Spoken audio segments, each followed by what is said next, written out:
A very beautiful morning to you and welcome to Crossfire on Udala 104.7 FM Onitsha. This very beautiful Saturday morning, the 30th day in the month of May in the year 2026.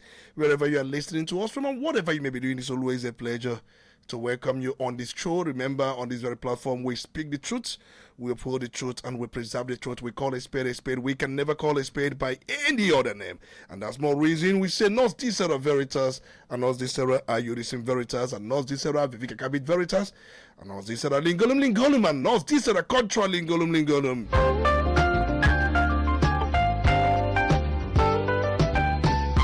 You're welcome from anywhere, from every part of the world you are joining us.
It's 15 minutes down the hour of 9 o'clock this morning here, and 15 minutes down the hour of 4 a.m. in New York, and 15 minutes down the hour of 9 a.m. in London, 16 minutes down the hour of 8 a.m. in Accra, Ghana, and also 15 minutes down the hour of 4 p.m. in China, 15 minutes down the hour of 5 p.m. in Tokyo, Japan, and also 45 minutes down the hour of 5 p.m. in Adelaide, and also 45 minutes down the hour of 1 p.m. in Delhi, India. 50 minutes down the hour, rough 11 a.m. in Jerusalem, and also 50 minutes down the hour of 4 a.m. in Washington, D.C., and also 50 minutes down the hour of 10 a.m. in Rome, and also 50 minutes down the hour of 10 a.m. in Johannesburg. Different cities, different times, and we are back here to talk about politics. And today being the 30th of May is significant in the hands and in the mind of the Southeasterners, and I know very well why driving down this very morning the roads are empty everywhere, seems to be quite empty. I don't know why, but we know today is also sanitation. Today's environmental sanitation, but apart from environmental sanitation, we also have another day, a Memorial Day. But remember, the government has declared illegal any memorial issued by any organization. You are aware of that, and also you can have remembrance, but by the time it's been issued by non-state actors, the government has its own say. And as a result, one of the guests we had to bring to this morning couldn't make it because of the blockades where he was actually coming from, and it's going to affect his input as far as this program is concerned. But nevertheless, we have to do what we have to do. Remember, we have to assess Mr. President's 3 years in office. We have to really do that. Yesterday marks exactly 3 years Mr. President was sworn in as the Commander-in-Chief of the Armed Forces of the Federal Republic of Nigeria. And I know many people are talking about his first 3 years in office. And what could that be? We're going to give you that space. We're going to give you that time to assess Mr. President 3 years in office. But you have to be very objective in your assessment.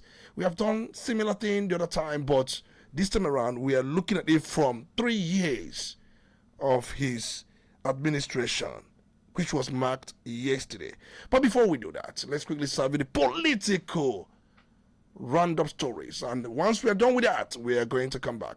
The NDC had their primaries yesterday, the presidential, the senatorial, the House of Representatives, the State House of Assembly primaries across the country. And many people had their issues, and maybe some have complaints and some We are okay with what actually played out, but it's a different text for different people.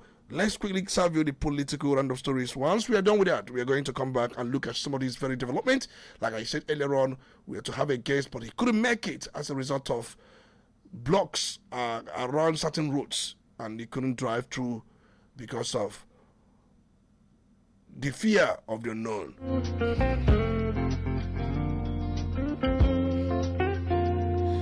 We begin with this very story that says Minister of Defense General Christopher Musa has stirred nationwide debate after awarding the administration of President Bola Tinubu a 65 to 70% performance score on security despite persistent attacks, kidnappings and banditry across parts of the country. Musa gave the assessment during an interview on a private television on Friday while reflecting on the administration's 3 years in office. The Minister of Defense has given President Bola Tinubu 65 to 70% performance score on security.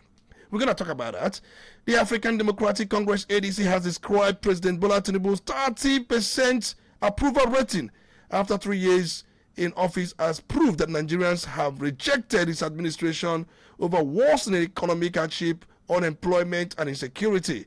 In a statement by its National Publicity Secretary Bolaji Abdullahi, ADC said the latest survey showing that nearly 70% of Nigerians are dissatisfied with the direction of the country reflects the daily realities. The People's Democratic Party (PDP) faction loyal to the Minister of the Federal Capital Territory, Nyesom Wike, has asked former President Goodluck Jonathan to publicly dissociate himself from reports linking him to the party's presidential candidate. In a statement signed by his National Publicity Secretary, Jagundo Haruna Muhammad advised the former president to take this step to protect his integrity and reputation. The Federal Capital Territory Administration (FCTA) has directed owners of event centers and hotels in Abuja to refuse access to any political party faction not recognized by the Independent National Electoral Commission (INEC), warning that title documents of non-compliant properties will be revoked. The instruction effectively empowers venue owners and by extension the FCTA to determine which political tendencies may lawfully assemble in the nation's capital. This is madness taken too far. The Federal Capital Development Authority directing venue owners, event center owners to only associate with political parties recognized by INEC. The question is, do they have such powers? They don't have such powers, and that's ultra vires. Constitution allows freedom of assembly, and that is the cardinal. There is no law in a city that regulates who should assemble or not. Outside courtism or cultic or secret societies, one is political association, even not recognized by INEC, can assemble. Not to talk about political party that is factionalized. Issue of factionalization is a subject matter before court of competent jurisdiction. But that's, for me, madness taken too far. And we know the Minister of Federal Capital Territory, Nyesom Wike, is the one orchestrating this. Telling event owners, if you allow political factions to assemble, no, the ones not recognized by INEC, your license will be revoked. Which power empowers him to make such directives? Let's leave that. President Bola Tinubu on Friday defended his administration's decision to remove fuel subsidy, declaring that the move saved Nigeria from imminent bankruptcy and set the nation on the path of economic recovery. The president spoke in Lagos while hosting governors who paid him a solemn homage and joined him in commemorating the 3rd anniversary of his administration. Defense Minister Christopher Musa has said the officers who plotted to overthrow President Bola Tinubu's government had so little support that ordinary Nigerians would have taken them down without the military's intervention. He described the plotters as a band of confused individuals who recklessly dragged clueless junior officers into a doomed enterprise. Bandits in Zamfara State have killed a councillor representing Jakambe Ward, Habibu Jagambe, and the Director of Planning of Talatamafara local government area, Jumai Lusani, over alleged alignment with the Lakurawa terrorists. The two officials of Talatamafara local government area were reportedly murdered by bandits for allegedly paying Lakurawa group on a monthly basis. Katsina State Police Command has arrested 6 suspects in connection with a violent attack on villagers in Keku Village, Musawa local government area of the state. This was contained in a statement by the Command Public Relations Officer DSP Abubakar Sadiq and made available to newsmen on Friday in Katsina. The presidential candidate of the Social Democratic Party for the 2027 general election, Adewale Adebayo, has accused President Bola Tinubu's administration of worsening economic hardship in the country, saying Nigerians are struggling with rising living costs, unemployment, and insecurity. In a statement he issued on Friday as the Tinubu administration marked its 3rd anniversary in office, Adebayo said many Nigerians were finding it increasingly difficult to afford food, health care, and education. Anambra State government, through the Anambra State Signage and Advertisement Agency, has announced permit fees for political parties and candidates seeking to deploy campaign materials and conduct outdoor campaign activities ahead of the 2027 general elections. Under the new guidelines, presidential candidates are expected to pay 50 million for outdoor campaign permits, while senatorial candidates will pay 20 million. And those were your political roundup stories. We now delve into the business of the day.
The stakes are high, the debates get hotter. When the issues demand clarity, we bring the fire.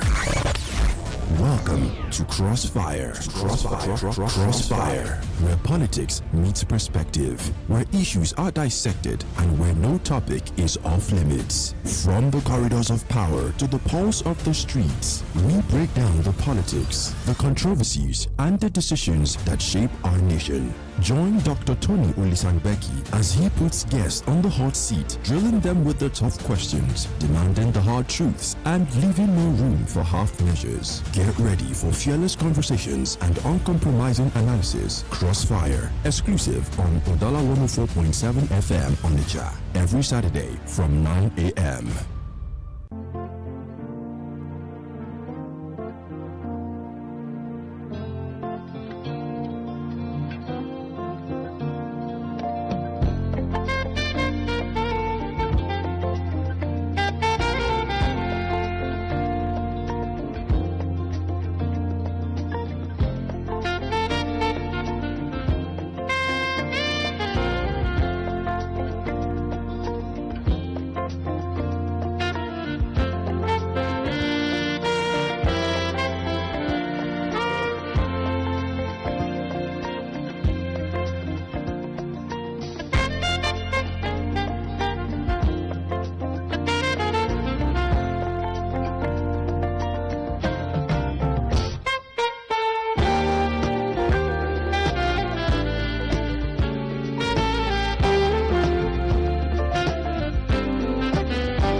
We would also remember the incident that happened many years ago. I think it was on May 29, 1969. Many of us have forgotten about Bruce Mayrock, who was a 20-year-old American student at Columbia University in New York, deeply disturbed by reports and images of starvation, suffering, and death during the Nigerian Civil War. He became convinced that the world was not doing enough to stop the humanitarian crisis in Biafra. And on May 29, he carried out a dramatic protest at the headquarters of the United Nations in New York. Before the protest, he displayed a sign that read, "You must stop the genocide. Please save 9 million Biafrans."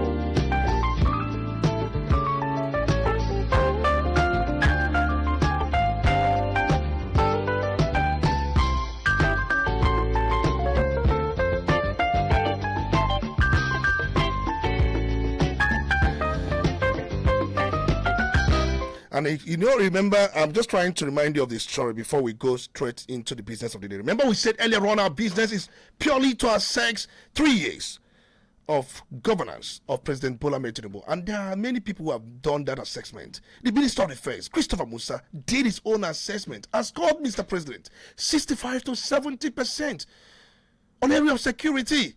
But Nigerians are tackling him and asking him what was the criteria for his own assessment. Many are reminding him of the incident in Oyo State, in Benue State, in Plateau State, what kidnappers they have been doing and what are still doing. So what was the criteria upon which is called Mr. President 65 to 70% on performance in area of security? That is one.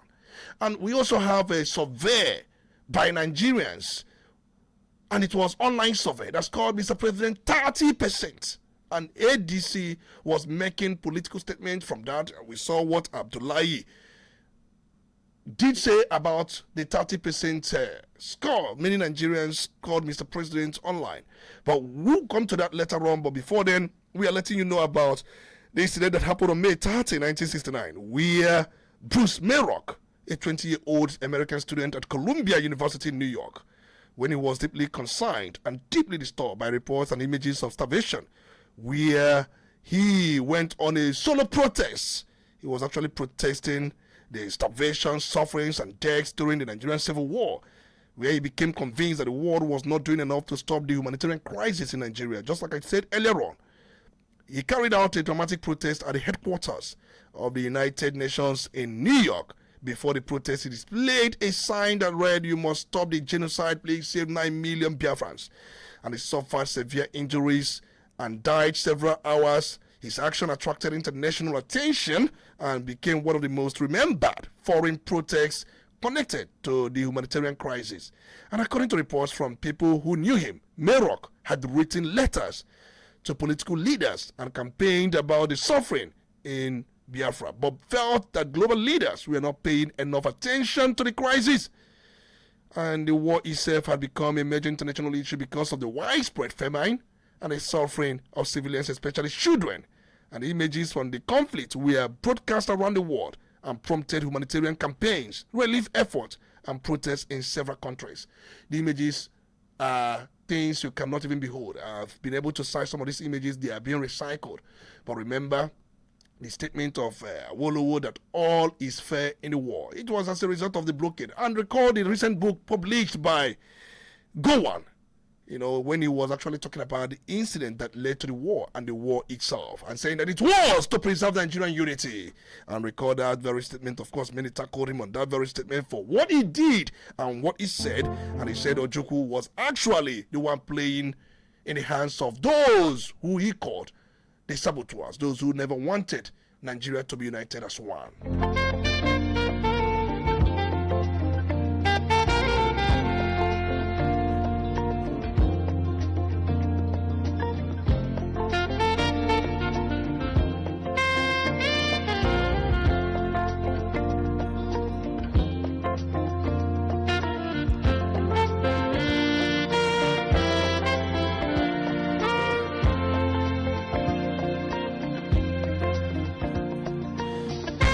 If you look at official documents, if you look at that very book by General Yakubu Gowon, My Life of Duty and Allegiance, it was more like the memo which he unveiled. That was on May 19, yes, if I'm still correct. He unveiled that very memo on May 19, 2026 at the Bola Ahmed Tinubu International Conference Center. And the book is a massive 881-page autobiography that reflects on Gowon's life, military career, leadership of Nigeria between 1966 and 1975, and major historical events, especially the Nigerian Civil War, which began in 1967 and ended in 1970. And Gowon said he wrote the memo to explain and clarify decisions taken during his administration rather than reopen old wounds from the war. And one of the most anticipated sections in his account of the Biafra conflict, according to reports, he was actually talking more about that very war. And then you remember he said quite a lot of things and was trying to justify the blockade orchestrated by his federal commissioner of finance, Chief Obafemi Awolowo. Remember, he was the vice chairman of the Supreme Military Council and Gowon was the chairman. But he made such suggestion and it was adopted during the Supreme Military Council meeting. And Gowon in that very book justified that blockade. But then many said, if we had the International Court or International Criminal Court of Justice that was sitting in Hague, because that court came, I think it was later, around 2000 when the court was established. But this incident had happened before the establishment of the court. My Life of Duty and Allegiance is a different ball game. And we know what happened on this very day. When we talk about May 30th, let me quickly broach it and so that we can go straight to the business of the day. And it was on May 30, 1967, that Lieutenant Colonel Chukwuemeka Odimegwu Ojukwu was the then military governor of Nigeria's eastern region, formally declared the independence of the Republic of Biafra from Nigeria. He announced that the eastern region will become a sovereign nation called the Republic of Biafra. And the declaration came after a period of intense political crisis in Nigeria, following the military coups of 1966 and widespread ethnic violence, particularly the killing of many Igbo people and other Easterners in the northern Nigeria, mainly described as pogrom, and then tensions rose sharply. Many people in the eastern region felt unsafe and believed their interests could no longer be protected within Nigeria, and these events contributed to Ojukwu's decision to declare Biafra's independence. But before then, there was a Aburi Accord, and there was a peace meeting in Ivory Coast where a lot happened, a lot played out. But we can go on and tell you that we'll recall very well that there were those who issued directives that such memorial be observed. But the government has come out to say that you don't take any directive from any non-state actor. You don't do that. You must always listen to government directives, not the one coming from the non-state actors. And government was very critical about this. So we will have to be guided in as much you are trying to remember what happened on May 30, 1967. It is also important that we follow government's directive. We will not always abandon that.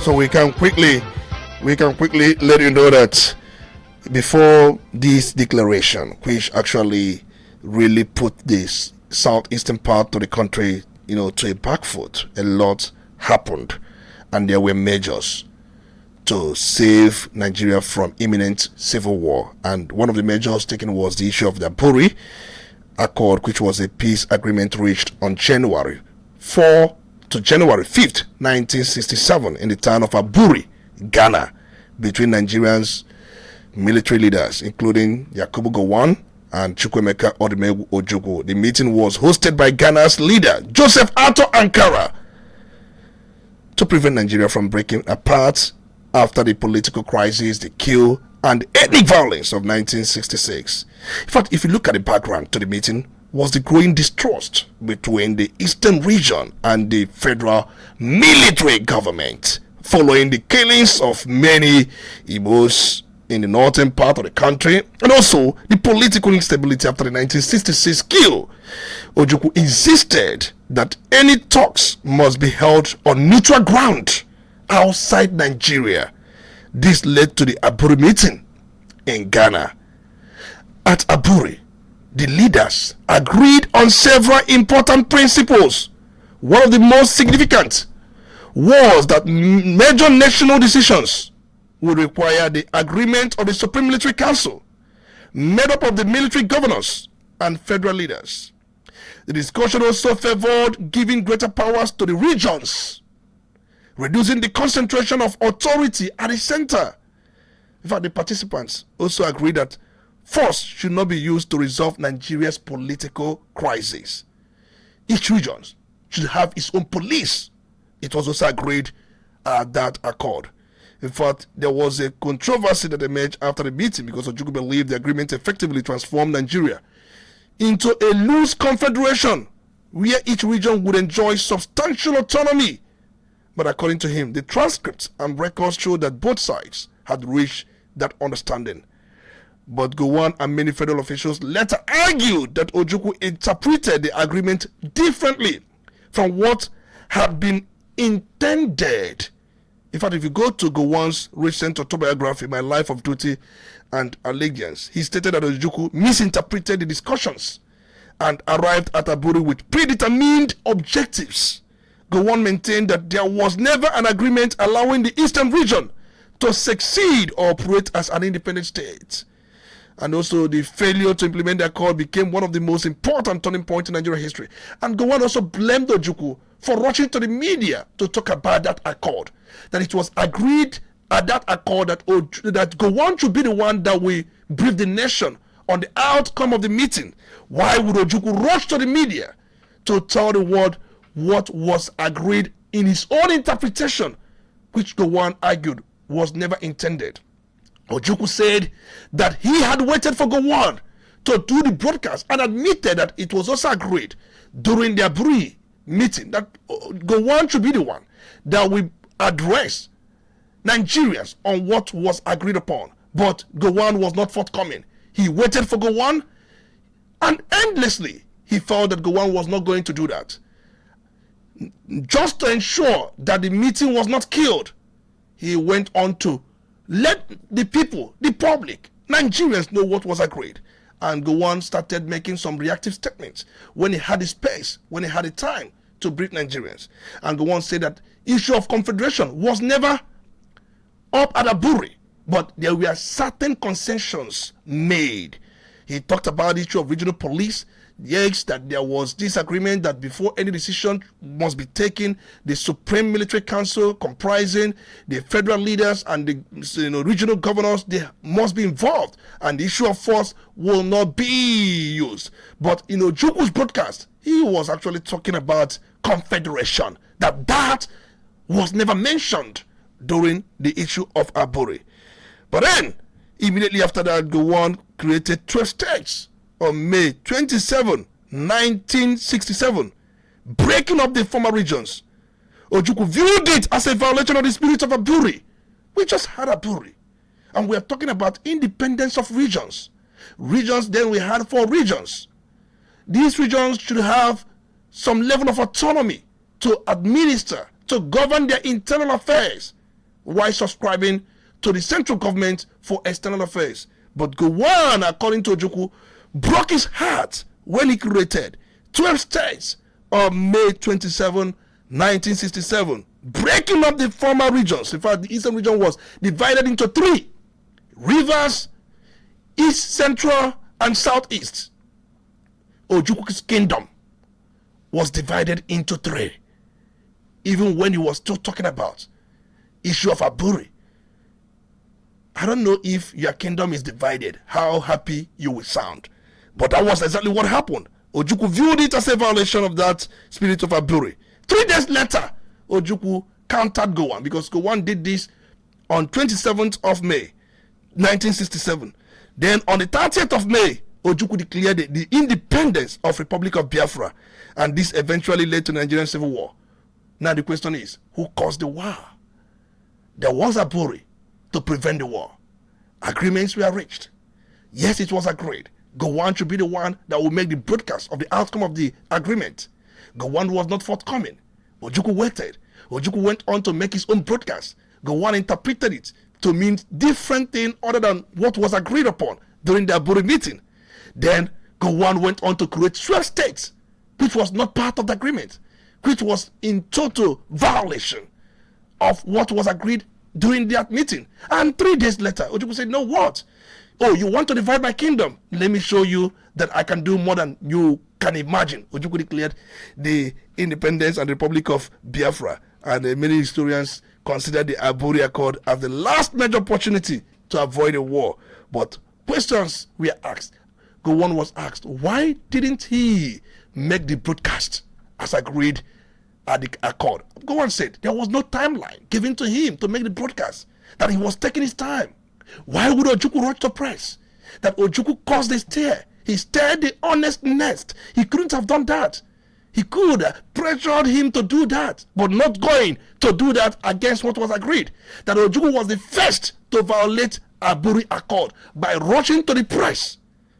That was what Gowon said. Go and read a book. So we have to leave it at this point. Remember, we have a lot to do this morning. I know many of you will be fantasizing what actually happened. There are people that say that it was destined that there will be this war, because if it could have been saved, people who were actors during the accord would have done what was expected. And Ojukwu was saying that you don't blame him for rushing to the media to disclose the outcome of the accord, because Gowon was not forthcoming, and we never wanted to kill the accord, what was agreed. That was how the war was declared. But we talked about Bruce Merrock. His own was not Aburi Accord, what was agreed or what was not agreed. His own was about the starvation, the humanitarian crisis during the war. That was his own major concern, not what was declared. But he did his own. That was on 30th of May, 1969. By that time, the war should be entering into its 2nd year, or if not, the war was at its 2nd year. But we talked about it. We want to say that decisions taken during the war, no matter how bad it could be, was to preserve the unity of this country. And he felt that the best way to ensure the victory for Nigerian side was to bring about the issue of blockade, where there will be no food supplies. And remember, there was a day I was making analysis and I did say that when you make a blockade, issue of famine, humanitarian aid, if you block it during the war, you have committed a war crime. You can't do it. These things are war crime. You must not attack civilian populace. You must ensure that they have their humanitarian aid. You must ensure they have their supplies. You must not block anything that civilians should have. If you do that, you commit a war crime. And it's being tried at the International Criminal Court of Justice, Hague. I did say it the other time, but somebody asked a question. Why was Gowon not tried for war crime? And I did say that such court had not been established at the time Gowon's case, or when Gowon made those things, when it happened. But I remember in one of the books written by Chief Obafemi Awolowo, he justified the blockade and said all is fair during war, all is fair in the war. But it's all fair because before then we have different treaties on what should happen during the war and what should not happen. And Nigeria is a signatory to many of these treaties, and all cannot be seen to be fair in war. Okay, I think we have to leave that. Let's quickly leave that at this time and talk about the assessment of President Bola Ahmed Tinubu's 3 years in office. And we'll begin by your own assessment, and we want you to be very, very objective. I wouldn't want you to do it the way you people usually do it. You know, somehow averse to anything that is one-sided. We must do it objectively. And if you are given a pen, score Mr. President from 0 to 100. Christopher Musa, Minister of Defense, has scored Mr. President 65 to 70%. That's his own score. Online assessment scored Mr. President 30. And you must really have a ground for scoring Mr. President. Don't just give a score without substantiating your score. Your score must be substantiated. And you cannot tell me the president has not done anything. I will not take it, because he has done something. And we must also recognize that which he has done, and possibly recognize that you believe he has not done. But there are those that will come up and tell you he hasn't done anything. That's not possible. The last we did say something like this. I rolled out so many things Mr. President done, especially in the area of infrastructural development. About 2,695 kilometers of road constructed and ongoing in different parts of the country. And also so many investments he had also brought in as far as the economy is concerned. And so many projects going on in the country. So you wouldn't say he hasn't done anything, but you have to be fair in your comments, fair in your analysis, fair in your objectivity. Let's quickly begin, because I know time is not on our side. I know many of you are itching to come in, and the phone lines are buzzing. I know I can see the blue light. I can also see the red light. Let's allow you to talk. 0803 221 6973 or 0803 827 6694.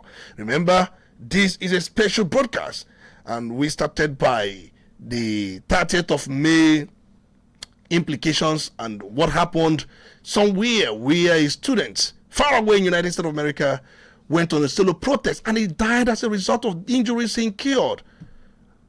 Bruce Merrock, a 20-year-old student. We started with that very story, and we moved into the memo written by Yakubu Gowon, and we looked at some things he said, and also looked at the May 30 as a day in the history of this very region. But we did also that government has warned everyone not to adhere to any directives issued by non-state actors.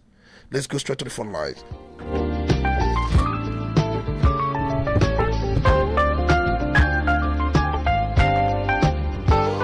Hello, good morning, you're welcome. It's good to have you. Good morning, sir. I have to bring down the volume on your radio set. Please go on. What's your name and where you're calling from? Thank you, sir. My name is Comrade Okechukwu Opara. Comrade Okechukwu Opara. I am Opara. calling from Oboko this morning. You're calling from Oboko. Go on, please. Yeah, thank you, sir. Please, I want to attest the president. The president since 2023 May, precisely, that he took over from Buhari.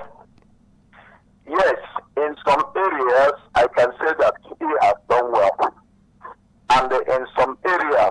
hasn't done anything.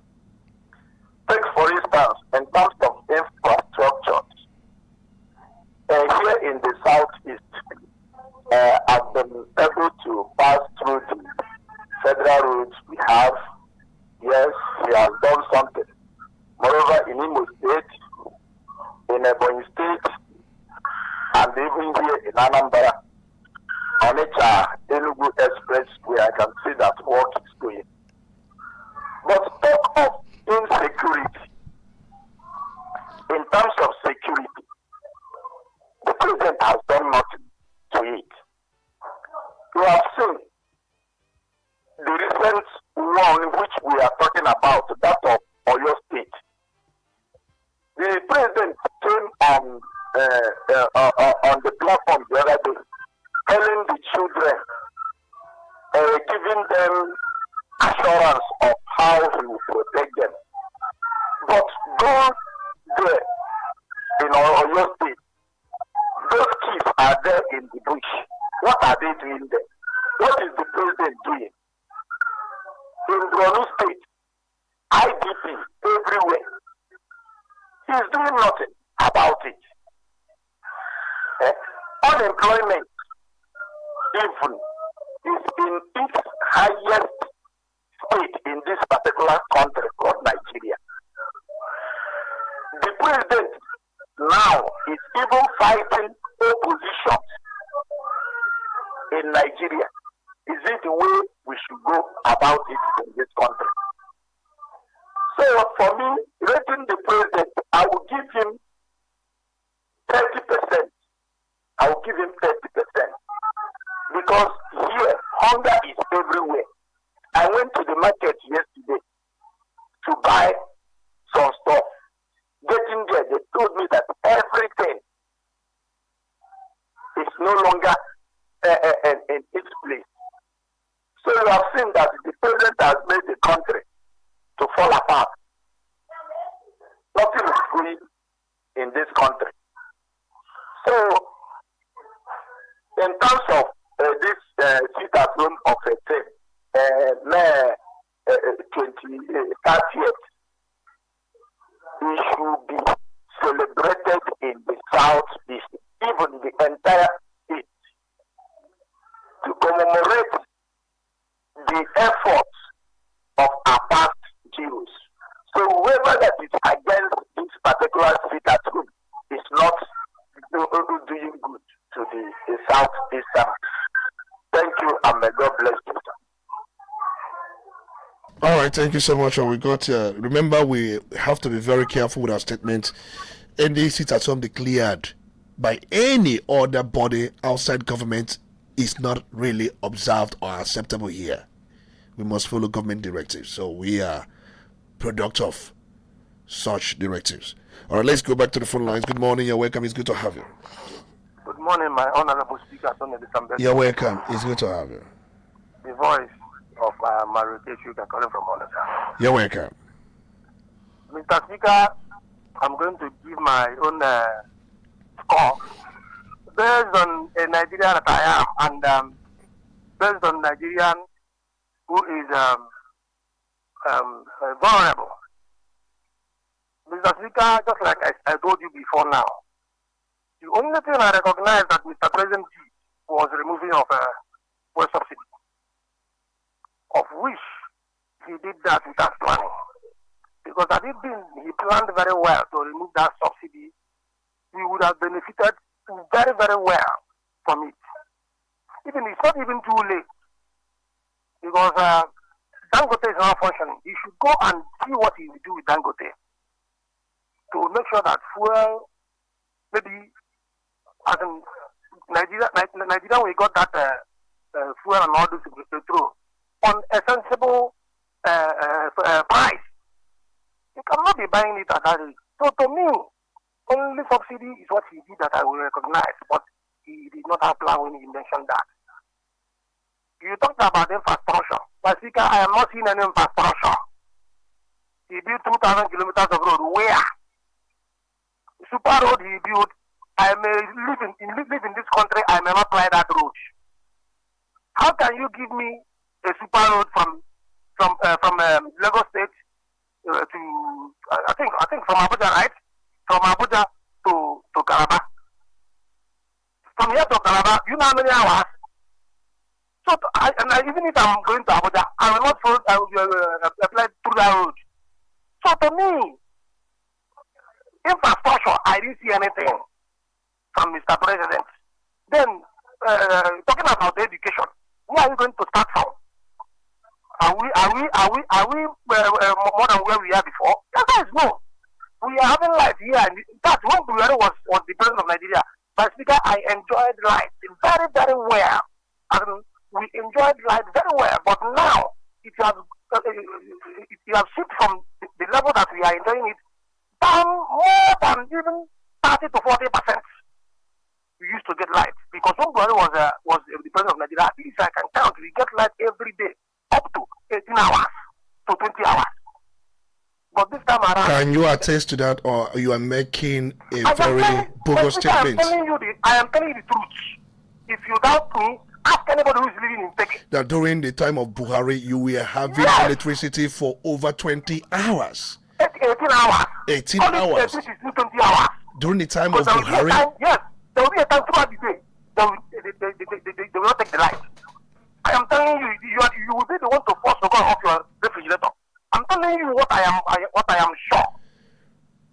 Then, remember, about food. because I understand you want to make or run a quick comparison between Buhari's administration and Tinubu's administration, but you are judging both administration from the angle of electricity and infrastructure. And somebody like you did say that Buhari brought Second Niger Bridge and was able to do the one lane of Onitsha Enugu Express Highway. But could you also attend to the fact that Buhari was doing all those things with much borrowing? Nigeria was not making anything from the oil revenue, because whatever revenue he made was actually being used to the money Buhari was borrowing was used to pay salaries. Under Buhari, money was borrowed to pay salaries, to pay pensions. You may target, they remove subsidy for you to get more money, right? And the subsidy was removed, and Nigeria was. Are you aware that under Buhari, the government was almost bankrupt?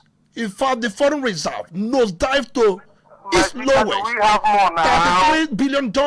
Are you also aware that we are owing almost every lender? My speaker, now, are we more? If Tinubu, as his government never borrow more than Buhari. But the government has more money to spend as we speak now. That's why you are praising likes of Anambra State Governor Soludo, praising Alex Oti, because they have money to work with. You have more money to spend, and you have borrowed more than every government. How are you going to explain this to that you have more money to spend, and the last government borrowed maybe 50%, and you came and you borrowed 80%? You don't tell me that you have more money. Remember, if Buhari had continued in such rectitude, by now the country would have caved in financially. My speaker, I don't know how you will convince me. Buhari, when he was on seat, he was paying subsidy. He was subsidizing our petrol with the government money. And you came, you remove subsidy, which means you are not paying anything. And you are borrowing even more than the person who is paying subsidy. How can you convince me? Are you aware that super coastal highway is going on, and Buhari couldn't have thought about something like that? Are you aware that that very super highway is over 1,000 kilometers from Lagos to Calabar, from Badagry to Sokoto? The one of Sokoto is over 2,000 kilometers. Are you aware? What is the economic benefit of that road? Do you know that the money that used to construct that road, we construct a road from Abuja to east, from east to west, from west to north. More than 15 states we are connected, and farmers will have nothing to be bothered about, because agricultural produce can easily converge. That money that they are spending on that whatever super road will be used to construct a road that will from the Abuja to the west, from west to east, from east back to north. But they are using it only from Abuja to Kaidita. I told you that I may not fly that road if I live on this earth. And many Nigerians will not fly that road. That road is not benefit for Nigerians. I am telling you, even from Lagos State, you know that from Lagos State to Southeast, there is enough movement every day. That is where it's supposed to be that kind of road. At least the issue of trailer road and all that, how many people, honestly, Mr. Speaker, nobody will convince me on this. Just, that money is just a waste of money that can benefit almost every Nigerian, but we are using it for some certain people that may not even give us a huge amount of money, economical benefit. So to me, I told you, I didn't see any economic changes that this government have done to us, but rather they are wasting our money. The yacht that Mr. President buy, how many times has he slept there? In fact, how many times Mr. President make use of that yacht with that huge amount of money? Honestly, they are just wasting money. I am telling you the truth. So if you ask me to score, I will give him 5% over 100. Yes, I will give him 5% over 100 because I have never benefited from him. I have not. So just like what I told you, to even now. Are you not also seeing the NEL fund, the student loan scheme, which Mr. President launched as well? My speaker, that is 419. We have 100% students, and you are giving 5% or 10% loan. Are you giving any loan? Many people have benefited from that, and I have people around who benefited from that. I know that people benefited, but I just like what I told you, if you have 100 students and 10 or 15 collected, do you make it? As in, do you take anything? You don't take anything. Before you start telling me about this loan, at least 50 to 70% of the whole students must be collecting this. All right, let's allow others to come in. You have spoken at length. That is 419. You said you are scoring Mr. President 5% of 100. Yes. 5% of 100. Yes. That's too poor. Very, very poor. I can give my last trade. Thank you. Okay. All right, that's your statement, Marake Chuka. We caught that. Good morning. You're welcome. It's good to have you. Hello, good morning, Mr. Speaker. Good morning. You're welcome. It's good to have you. My name is George from Asaba. George calling from Asaba. Please go on. Yeah, so how many opportunities to travel from Southeast Abuja this children? Because what I feel that Tinubu is really good.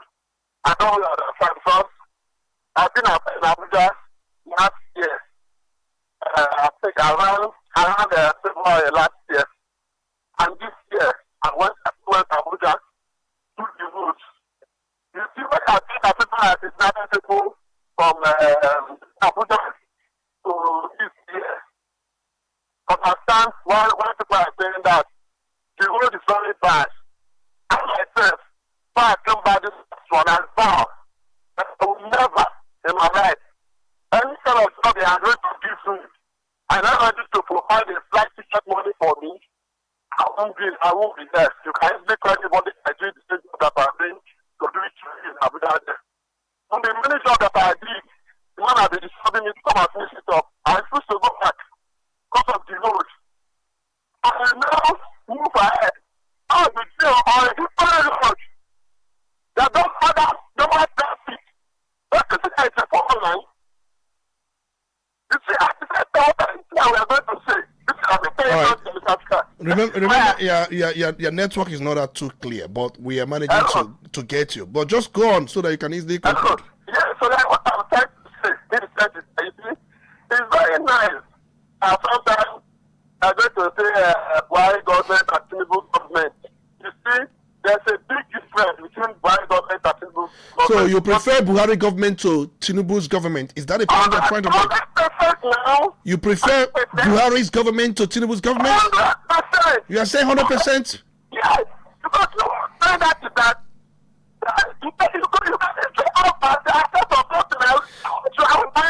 Are you aware that the Tinubu's administration has done Abuja Kaduna Zaria Kano Expressway? Are you also aware that East-West Road, if you go and ask people living across Bayelsa, Rivers, and also Cross Rivers, they will tell you that Buhari couldn't even complete that East-West Road. It was a death trap. But Tinubu's administration has completed advanced section of that very road. Also, Africa, the way the country is now, if you do something that benefits me directly, that is really well. Okay, you are talking about the ones that benefit you directly. Why did the second Naija? Did you know the problem that where I saw just submit that second Naija that because of network. We also let you know that Tinubu did Calabar, Ebonyi, Benua, Kogi, Nasarawa way. I think it's about 477 kilometers. Even Akwanga, Jos, Bauchi, Gombe Expressway, which is still ongoing, that one should be around 439 kilometers. But are progressing with concrete upgrades. There are so many other ways. Even Lagos, Ibadan Expressway, the Chagamu Ibadan section, which is about 166.8 kilometers. Even Ikorodu Chagamu Road, about 30.4 kilometers. And there are so many of them. Even Enugu Lopmanta Expressway, which is actually ongoing now. But you are saying that you can only score him from the ones that benefit you directly. We understand that. Let's go back to the phone lines because we are doing our own assessment. Nigerians are doing their assessment online. We are saying that we're going to do our own assessment here. Let's go back to the phone lines. Good morning. You're welcome. It's good to have you. Good morning, Mr. Speaker. You are welcome. You're welcome. I greet you. You're Happy welcome. weekend. You're welcome. My honorable speaker, this is the voice of ADR calling you from Opanam Kingdom. Yeah, we're calling from Opanam Kingdom. You're welcome. Sir, sometime before starting listening to Udala radio, is the analysis sometimes about government. I used to build faith on it, and that attracts me that almost every day of my life I'm not listening to that radio. But now it's like you are turning around the system. I don't understand. 1,000 kilometer route, 3,000 kilometer route. Please, I want to ask. Okay. What impact did this road bring to, the government feeling, the benefit of a common man in the street? All this road that you are mentioning, what is it called instead, the president want to come to Sabah or want to come to your state, will he apply that? Why, with all these things that you are saying, why Gary refused to be a friend with the common man in the street? I want to ask you, how much was a bucket of Gary when this criminal element take over power? Still, not even take it, they are with their stealing. Sorry, right. How much was it then? In fact, I don't know where to start from. That we are come to extend that we give respect, honor to a criminal. People supposed to rot in jail. People supposed to be nowhere to be found. You are giving more gold user. For what reason? Programmers of fuel. So what is the assessment? What is the assessment? People started to feel pain and so. If you don't play this, it means that we'll all be saying one thing, and which is not ideal as far as journalism is concerned. So most times you have to understand that Mr. Speaker is playing that devil's advocate. Most times, many of you know this, and some of you don't even know this. So you have to be very guided and in your comments. Let's go back to the phone lines. Hello, good morning. You're welcome. It's good to have you. Good morning. Are you there? Good morning, my speaker, Sambeki. You're welcome. Thank you. Basil Lugu from Onitsha. You're welcome, Honorable Basil. Thank you, sir. My assessment on the third year in our president in office, for me, I'm giving 30%. 30%. That's what you're giving to Mr. President. 30%. Yes. Why am I giving 13%? Because formally they tell us they're going to remove subsidy. And a lot of money, trillions of naira will be coming in from this subsidy. And I'm asking question, where is that trillions of naira that is coming out from that subsidy removal? Nobody has seen it. Where is our electricity? They promised that they're going to give us electricity from that money. Please, Mr. Speaker, where is the electricity? They're going to give us security. Where is the security? Where is the job? Where is the health care? What is the education, the cost of living? Please, my speaker, can you freely take 100,000 naira to the market and get something you can see it? In our present, what is the essence of government when you cannot have the effect of the presence of government. The only thing we have been thinking and receiving from the government, past government, is the subsidy. And they took it away from the masses. And the masses are crying. And they are asking us to keep patient, sacrificing. And my question is my question now again is the presidency and all the political elites sacrificing? Are they sacrificing, or the sacrifice only meant for the poor? The riches are not, don't sacrifice. Are you saying that the cost of governance has not been reduced, that the style of governance is still the same, that some governors and even the president you're spending so much lavishly? Is that the point you're trying to make? Of course, my speaker, you yourself, you can see it. The money is only in the hand of them. Okay, you would have wanted situations whereby many of them will not go with luxurious cars. Many of them are going with bulletproof Lexus 2026 model. You know, the latest model, and they don't. Many of them, even their wives. Of course, that is why the sacrifice is not for them.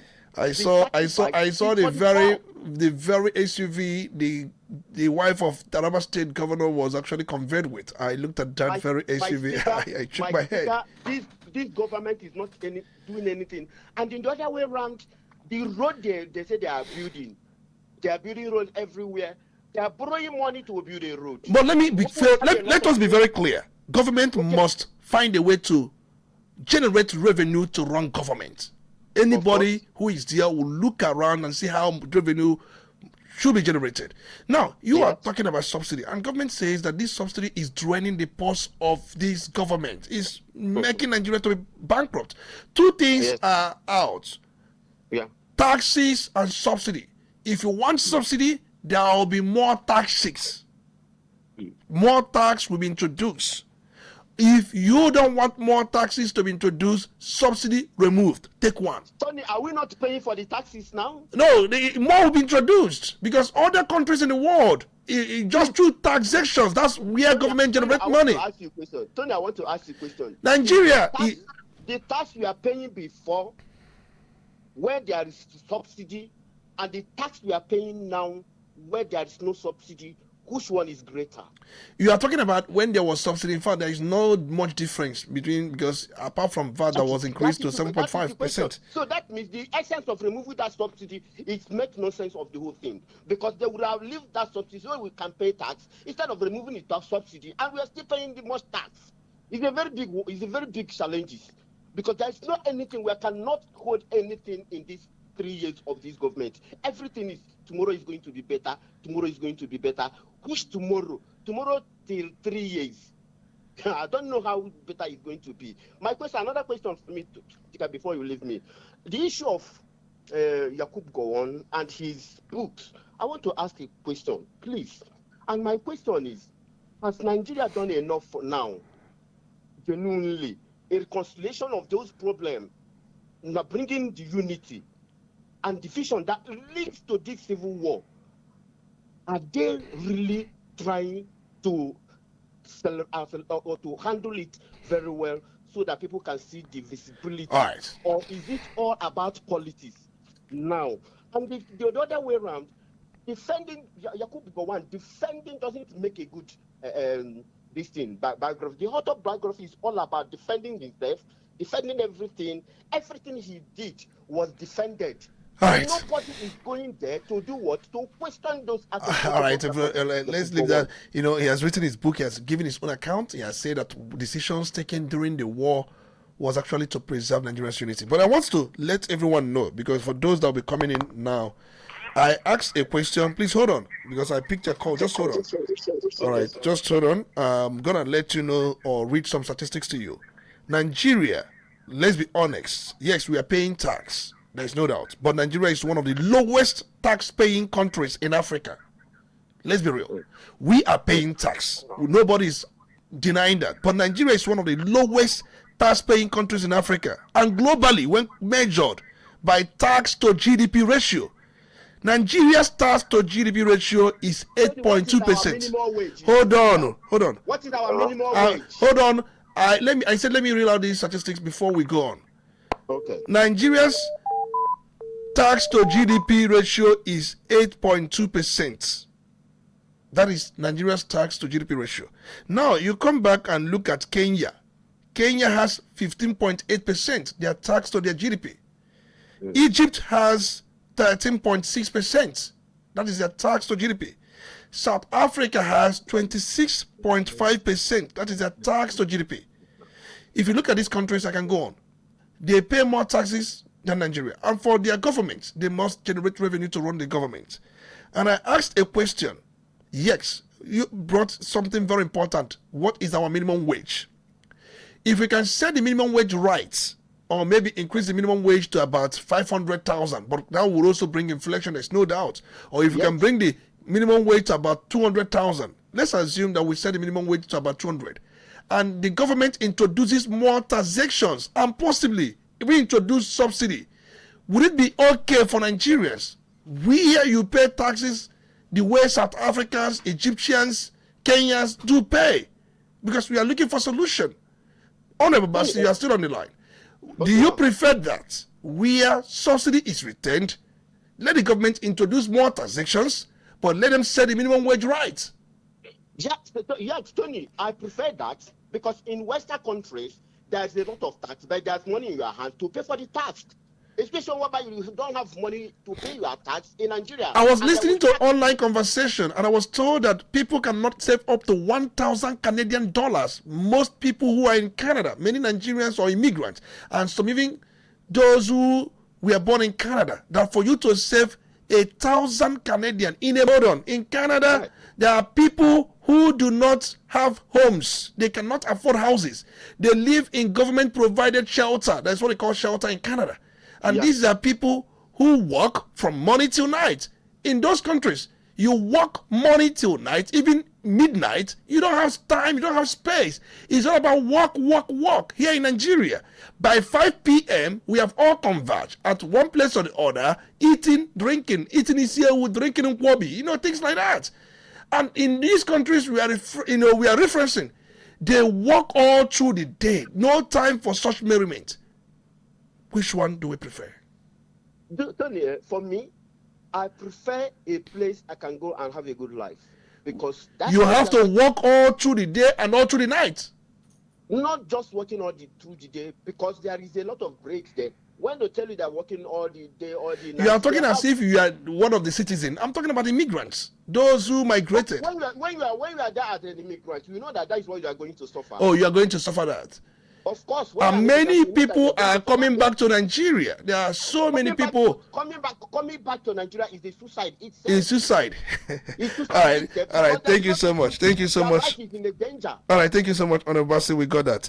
All right. Thank you so much. Let's take another call. We have, of course, so many calls online. Good morning. Let's allow others to come in. There are many people who are online, and we have to rule out these statistics so that we understand where we are coming from and where we are heading to. Good morning. You're welcome. It's good to have you. Good morning. There are many calls coming in from different angles. Good morning. Good morning, my speaker. You're welcome. Good morning to everyone under the reach of my voice this morning. You're welcome. My name is Honorable Oluchichima. I'm calling from Territory this morning. You're welcome, Oluchichima. My speaker, you spoke very, very well this morning, starting from the Biafra, Sogo, the history.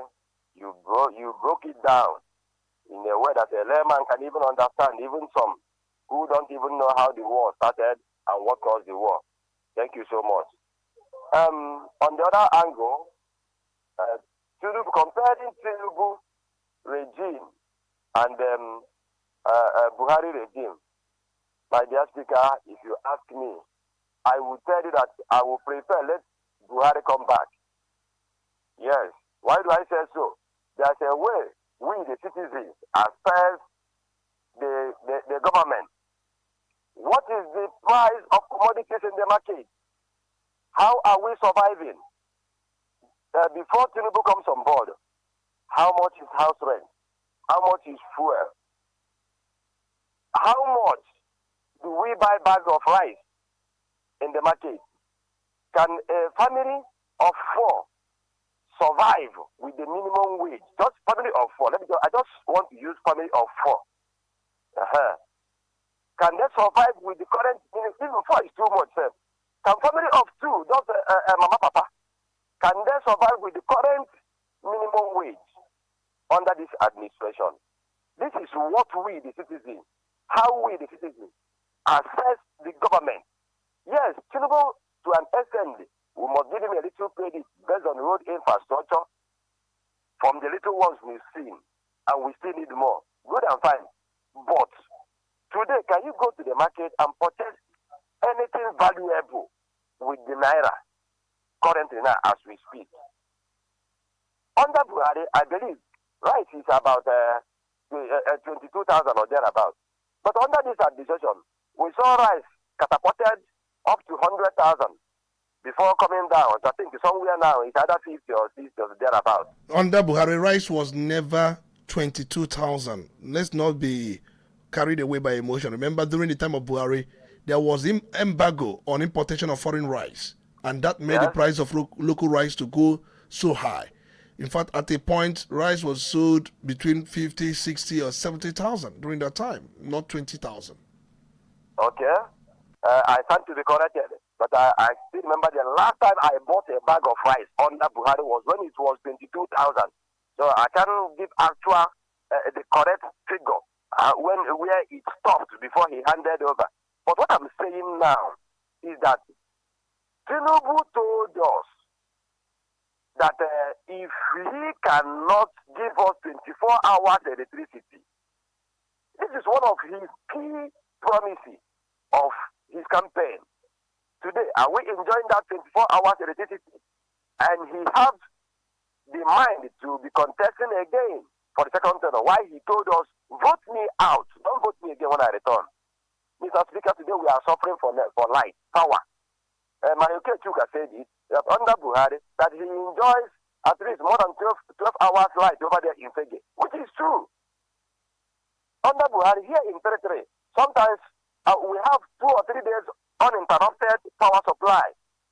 But as I'm talking to you now, sometimes 2 days we may not even see flashing, the one we call flashing here. Sometimes if it comes, you go 30 minutes, you shout up NEPA. I let me borrow the word of Madoke Chuka, which he said some time ago, that in Nigeria government have made him a fool at 40, because at his age, he's still shouting up NEPA in Nigeria of today. Where are we going? Thank you, my speaker. All right, thank you so much. A quick one. Good morning, you're welcome. It's good to have you. Hello, good morning. You're welcome. Can you hear me, Dr. Tony? I can hear you very well. Joining you from home. Very good morning to you. I'm enjoying the whole discussion this morning. You're welcome. And keep on playing your devil advocate. Yes, sir. Talking of the performance of Mr. President, there is no need of making any comparison there, because the bed of the same feather is that is the situation that the last administration and this administration are the same. There is no difference at all. After all, he told us that he's there to continue the activities of the last administration. That is where and he's doing it correctly. There is no mistake in there. He said it plainly. The only thing I can tell you about this man that is really that Mr. President Ahmed, yes, is that he is not somebody that can tell you a lie. If you want to do something, he will tell you only that it's left for you to understand his language. So everything he's doing, that's a promise that he gave to Nigeria, that all that he will do is continuation of the last administration, the style of leadership and everything. So his government is not different from the last administration. And that is clear, because of the last administration, only the ruling class enjoy everything. Everything belongs to them. Once you win the election, I want you to... Your wife, your family, and your friends will continue to enjoy. I want you to... What can we boast of? Okay. No basic amenity of life. People are hungry. There is no light, no energy, no security. And what is then is that your achievement. You know that in different countries of the world, if the price of bread alone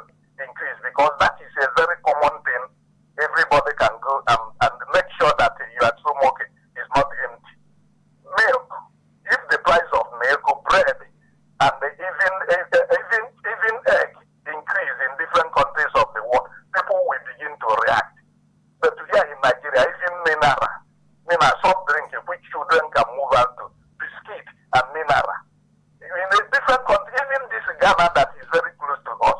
I know one of my teachers in the secondary school, Owusi. When he came to Nigeria, he asked me a question: do we consume bread and the egg? That the price is so cheap. To his amazement, do we actually eat egg? Because if any time we students visit him, one thing that he will give you is a warm egg, bread, and sometimes he will give you a teacher, a secondary school teacher. But he was surprised when this thing was so cheap that this thing in Ghana is for the elite. But here at this time, nobody, here ordinary people cannot afford bread. All right. All right. Thank you so much. Thank you so much. Thank you so much.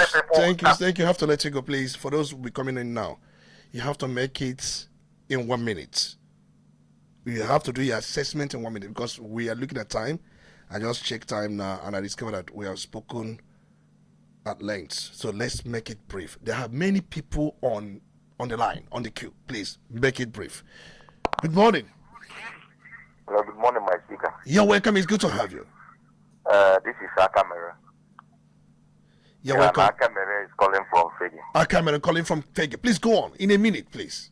You have tried now because the former speakers, they are wasting time and there are many people calling on this line. So as you have done it now, it's very good. I want to react on this 30th of May.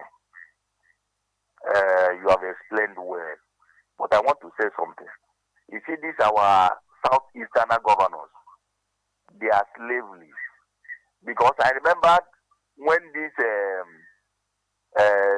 12 July 12, I think, when this they have decided on June 12, they decided to put it on as a democracy day.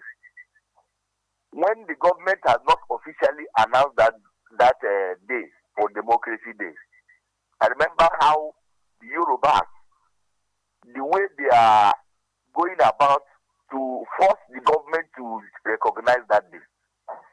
And I remember there was a time you were making mention of this in one of your analyses, in the previous year. You are telling us, I don't know, or at this station, I don't know, but you are telling us that the governors in Southeast should recognize this very 30th of May.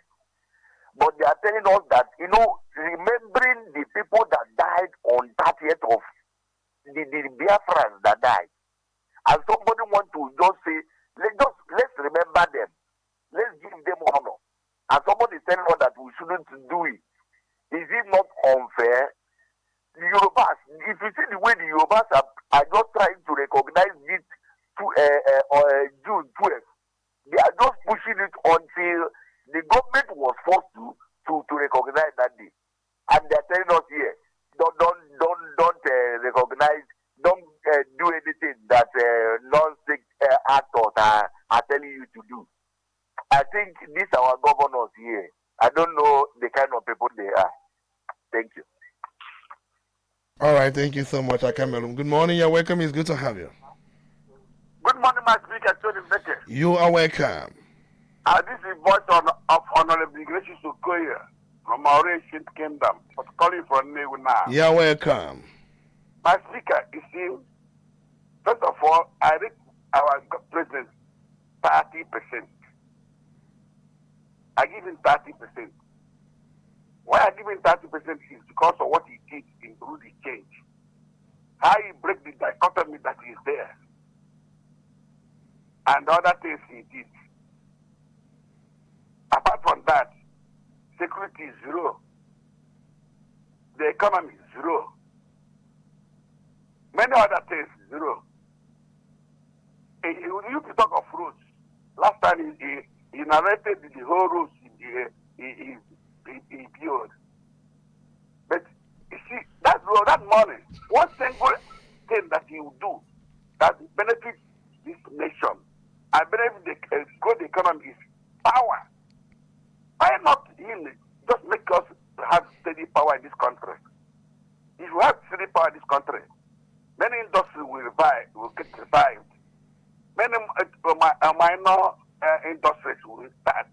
People who are building many things, then I will those babas, everybody, they should be growing.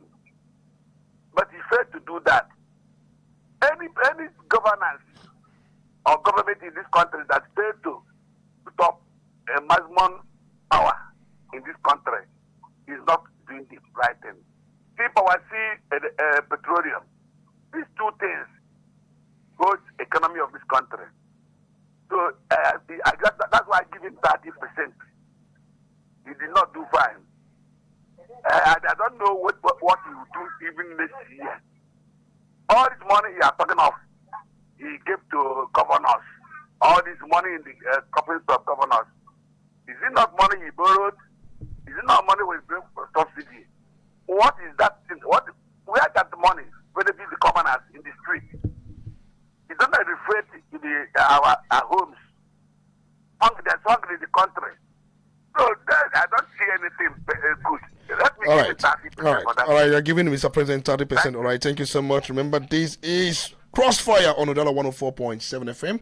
I'm going to take a commercial break. Many of you have been speaking for a larger part of the program. We're going to allow you the space. I know you want to call in. The buttons are blue as we can see. But many people on the queue. Let's quickly take this commercial break. We'll be right back.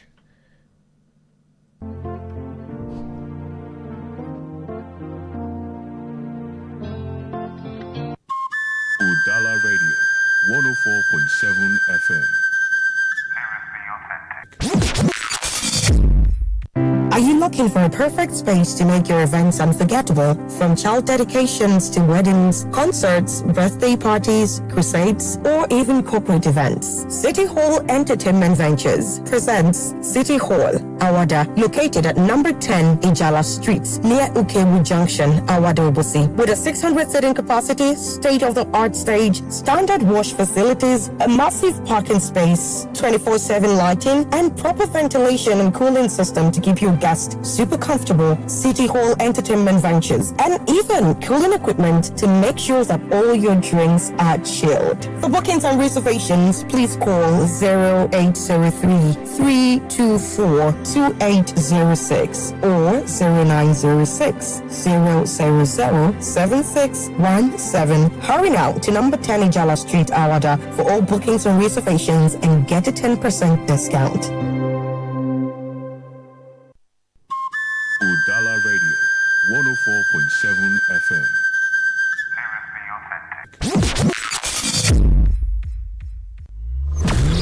When the stakes are high, the debates get hotter. When the issues demand clarity, we bring the fire.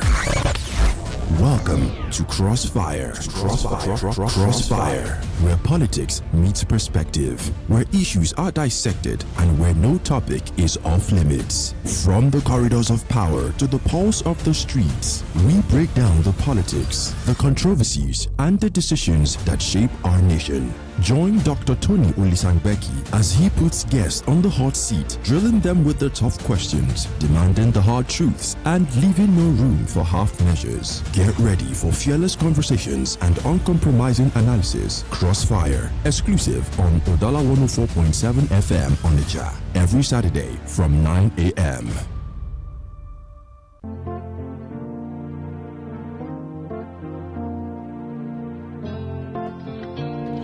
Yeah, welcome back. It's to Crossfire on Udala 104.7 FM Onitsha. Let's quickly turn our attention to Facebook comments, and we're going to come back to that later on because we have given so much space and time for those who are calling in. Let's read some comments on our social media platform, and we have this one coming from Eke Gunners Madueke. He says, "Good morning, Tonio Lisenbeck. My 3-year score from President Tinubu is 30/100. Power sector grid collapse every 2 months. Insecurity here and there, fuel hike every minute. And so for me, I score APC government of Tinubu 30/100. That's coming from Eke Gunners Madeke. Okay, we also have Omagan Namane Francis. He says he's watching from Amagunze in Enugu State. Good morning, my people in the studio, and keep up the good work. If I Chuku Chris or Chuku go on, no be better person. Why would he be wasting time to say the outcome of the meeting? Why would he be wasting time to talk about the outcome of the meeting? That's what you thought. But he said that he was not time bound to make the broadcast, that Ojukwu could have waited for him to make the broadcast as agreed during the Aburi Accord. All right, Emi Uchionye, he says, good morning, Mr. Tony Olisa and Becky. Ogaragiri, one of us, okay. You're Helen Mig Onye Kachimwosu, good morning. Oh, there's another Helen. Chinyere Precious Cereal, absolutely amazing. We have Omega Naman in Nigeria is richly endowed, but bad governance is the bane of Nigeria's progress. May God help us. And there's so many other comments. We're going to come back to some of these comments. Please go there and put down your comments. We'll be glad to read many of them. Just if you have not written anything, if you have not said anything, go to our social media handle on Facebook. You can go to YouTube. You can also go to Instagram, TikTok. But the ones we read right now, we got them from Facebook. Udala FM. Please go there and do the needful. Good morning. Let's go back to the phone line 0803-221-6973 or 0803-827-6694. Let's go back to the phone lines because we have many calls coming in as well. All right. Please do call back. Good morning. Hello, good morning. You're on. Oh, the line cuts. All right, please do call back. Good morning. You're welcome. It's good to have you. Hello, good morning. Good morning. What's your name and where are you calling from? Mr. Ebule Nankete. Ebule Nankete. Yes, calling from Imo State. You're calling from Imo State. Which part of Imo State are you calling from? Abombi, sir. You are getting us from Abombi Isen right now. Yes. All right. It's good to hear you are getting us from Abombi Isen. Please go on. We thank you for the program. You people are trying. Thank you so much. But the government of APC from Buhari. Please, can you move away from that radio? We are getting a call back. Please move away from the radio set. I'm not close to my radio. I'm just far from it. Please, you have to move farther from it because we're still getting a call back. Okay. You want to compare Tinubu's government and Buhari's government? Please go on. It was Buhari that laid the foundation, but Tinubu is trying to strangulate everybody. One, he choose Muslim. One.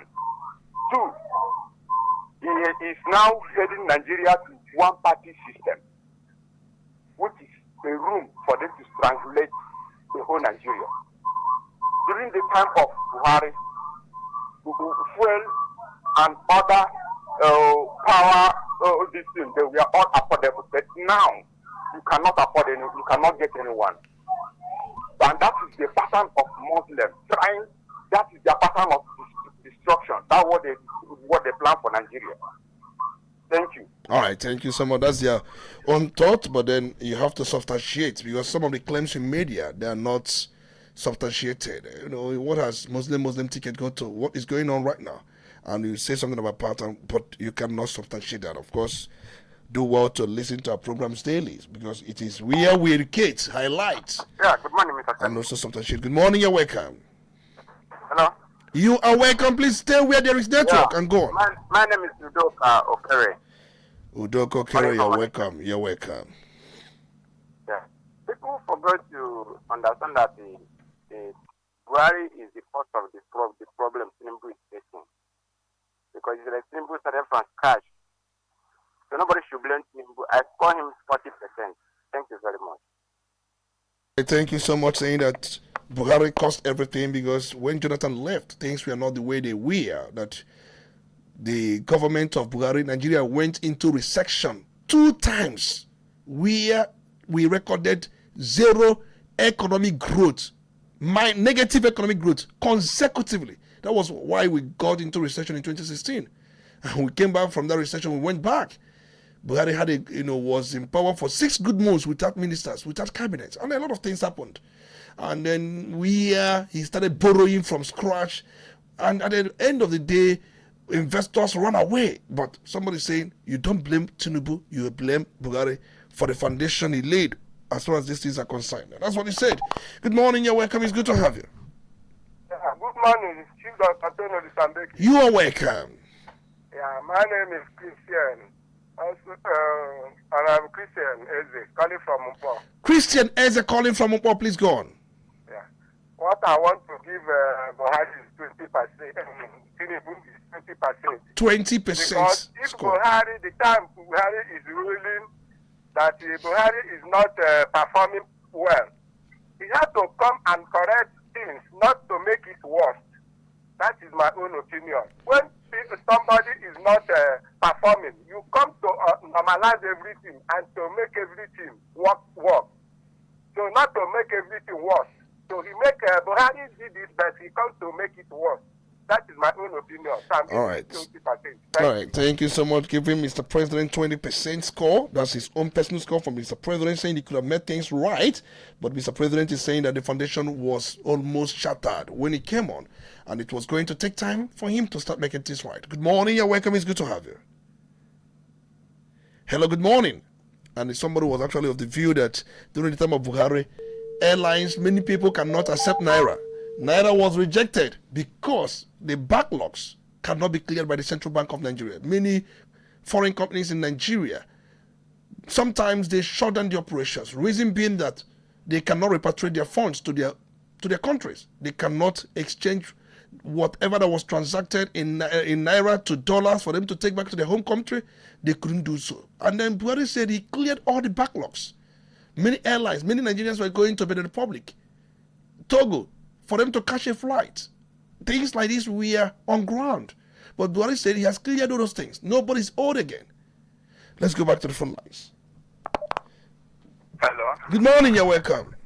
Good morning. You're welcome. It's good to have you. I'm very grateful.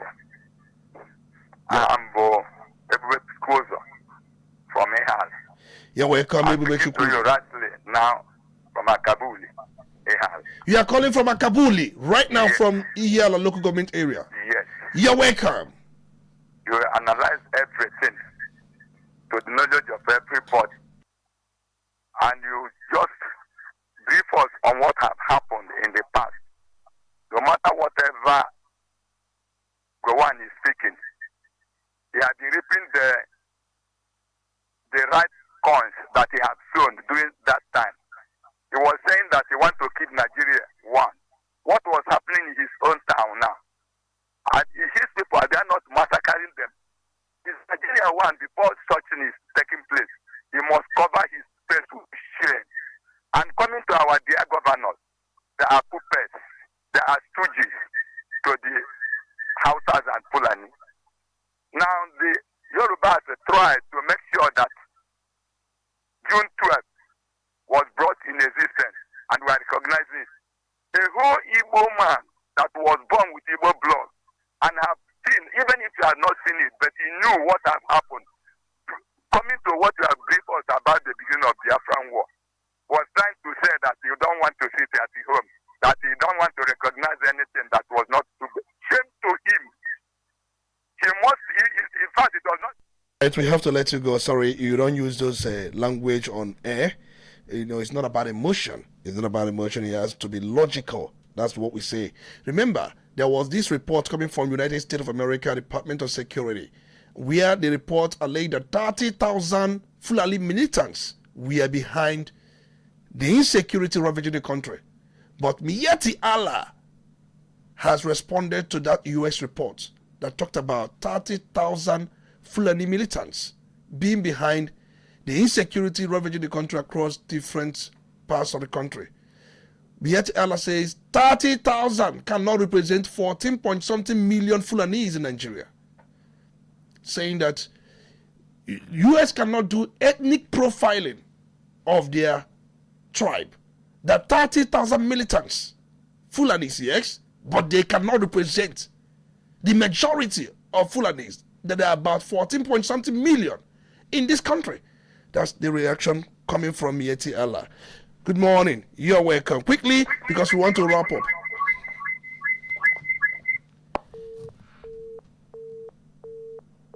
up. Please call back. We're actually trying to see if you can stay on the line. Good morning. Many of you are rushing these lines. Hello. Good morning. Quickly. You're welcome. From John from Oga. You're welcome.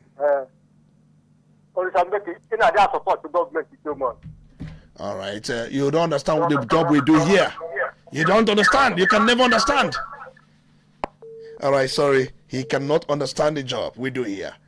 We don't need to break this thing down to the level of, you understand, we have done that. And I've just said many times that you must play the devil's advocate, especially you can't be talking against government when they are not represented. You must play that representation for them to also be represented. That is devil's advocate. Many of you don't understand that. Good morning, you're welcome. Hello, good morning. Good morning, you're welcome. Good morning, Tabon. Please, quickly, there's no time. Please, I scored Tinubu 0. Oh, 0. I scored this government 0. Oh. Because a borrower can never say that he's the owner of anything. If you look at what this government has borrowed since Tinubu entered regime, you know that even in 200 years, Nigeria will not clear the debt. So anybody that scored this government any point, that person did it calculate very well. All right. So this government scored 0. All right. Totally 0. All right, you're scoring the government 0 for doing nothing. That's according to you. For much borrowing, we have this one coming from Okoye Mishak from Eziowele. Go on, is only trying to make his money, not really coming to say the truth. Of course, this is coming from Facebook. Please, can you move away from the radio set? We can hear ourselves back. Good morning, quickly. Hello? Your name and where you calling from? Good morning, sir. You're welcome. Please go on. All right. Sorry about that. We also have Ifeanyi Chukwu Chris Ojukwu. Go on. Okay, we've read this one. And there's so many comments on Facebook. Kelly Umeji, Mr. Tony Olisambeki, you are doing a great job. Keep moving on. We love you. All right. Thank you so much, Kelly Umeji, for your commendation. Good morning. You're welcome. It's good to have you. Hello. Yes, good morning. You're welcome. Hello, good morning, Mr. Tony. Please go on. We can hear you. Hello. We can hear you. Please, if you call in, if you cannot hear us. I know you can hear me, but I can't hear you. I am Uche, I'm calling from Udala. About community administration in 3 years. When Buhari was in power, I think there was PDP have up to at least 12 or more government. There was election conducted during Buhari's regime. I think Osun State, and other states. PDP won all these states. Buhari government did not intervene. And now, where is opposition now? All right, where is opposition? We can take it away from you. You are saying that Tinubu's government is not as good as Buhari's government because Buhari allowed opposition, that Tinubu cannot allow opposition to function. Olota Theophilus Ojodo from Ojodo, okay, he says on Facebook, do not vote for me if I don't give you a constant electricity. When I come back for a second time, Tinubu said that. Where is the electricity today? All his appointments are almost from his ethnic groups. Subsidy funds removed and channeled elsewhere. I scored Tinubu's 5%. That's to you from 33. Oh, you say that all his appointments, is that true? All his appointments. You didn't say most of his appointments, but he said all his appointments are from his ethnic group. You didn't say most of his appointments. I don't know. You don't understand the difference. Okoya Ngoleka, all in the studio. He says good. She says good morning, all in the studio. I'm Ngoleka testing from Umoji. You guys to keep up the good work. Of course, we have to wrap it up at this point. And before we go, we are going to leave you with this very documentary on Bruce Merrock. We talked about his own story, a 20-year-old student that felt so disturbed, felt so concerned about the disturbing humanitarian crisis during the war.